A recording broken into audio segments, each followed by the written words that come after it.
நம்ம வாழ்க்கையில் பிரச்சனையை சந்திக்கும் பொழுதெல்லாம் பிரபஞ்சத்துக்கிட்ட இருந்து உதவி கேட்கலாம். கண்டிப்பாக இந்த பிரபஞ்சம் நம்மளுக்கு உதவுறதுக்கு காத்துட்ருக்கு, கண்டிப்பாக ஹெல்ப் பண்ணும். அதை 100% பிலீவ் பண்ணலாம். ஆனால் அதை எப்படி கேட்கணும், எந்த முறையில் கேட்கணும், எந்த வார்த்தைகளை போட்டு கேட்கணுன்ட்டு பலருக்கும் தெரியாது. ஒரு பிரச்சனையை சந்திக்கும் பொழுது அந்த பிரச்சனையை பற்றி தான் கண்டினியூஸாக பேசிகிட்டு இருப்போம். நம்ம பார்க்குறவங்க கிட்டேயா இருக்கட்டும், இல்லைன்னா நம்ம வீட்டில் இருக்கும் போது டிஸ்கஷனாக அதுதான் போயிட்டுருக்கோம், இல்லைன்னா நம்மளுக்குள்ளேயே செல்ஃப் டிஸ்கஷனும் அதே தான் போயிட்டுருக்கோம், மனசுக்குள்ளே அதே பற்றியே தான் போயிட்டுருக்கோம்.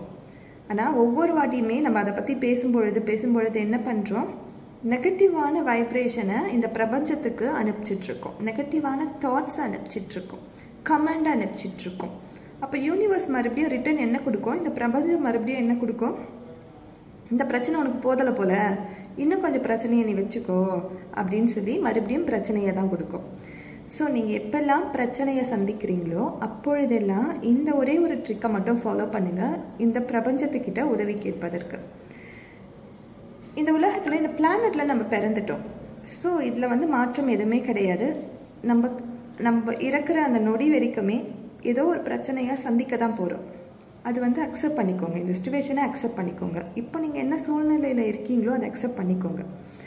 பண்ணிக்கிட்டு பிரபஞ்சத்துக்கிட்ட சொல்லுங்கள், ஓகே எனக்கு இந்த பிரச்சனை இருக்குதா, நான் ஒத்துக்கிறேன், எனக்கு இதிலேருந்து வெளியில் வரத்துக்கான ஸ்ட்ரென்த் அண்ட் பவரை கொடு, இதை ஃபேஸ் பண்ணுறதுக்கான கேப்பபிலிட்டியை கொடு,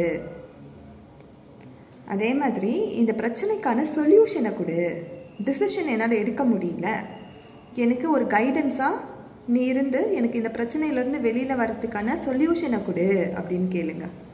அது இந்த பிரபஞ்சத்துக்கிட்ட மட்டும் கிடையாது, நீங்கள் உங்களுக்கான அந்த ஏஞ்சல் காடாக இருக்கலாம், இல்லைன்னா காடாக இருக்கலாம், இல்லைன்னா நீங்கள் யார்கிட்டையுமே எனக்கு கடவுள் நம்பிக்கையே கிடையாதுன்னு கூட இதையே நீங்கள் சொல்லி பாருங்கள். ஏதோ ஒரு சோர்ஸ் உங்களுக்கான ஒரு ஹெல்ப்பை கொடுக்கும். அது கடவுளாக இருக்கலாம், பிரபஞ்சமாக இருக்கலாம், ஏஞ்சலாக இருக்கலாம், இல்லைன்னா இந்த நேச்சராக கூட இருக்கலாம். ஸோ சொல்கிற முறைன்னு ஒன்று இருக்குது, கேட்குற முறைன்னு ஒன்று இருக்குது. ஸோ நீங்கள் இதை பயன்படுத்துங்க, கண்டிப்பாக ஒரு ரிசல்ட் உங்களுக்கு கிடைக்கும்.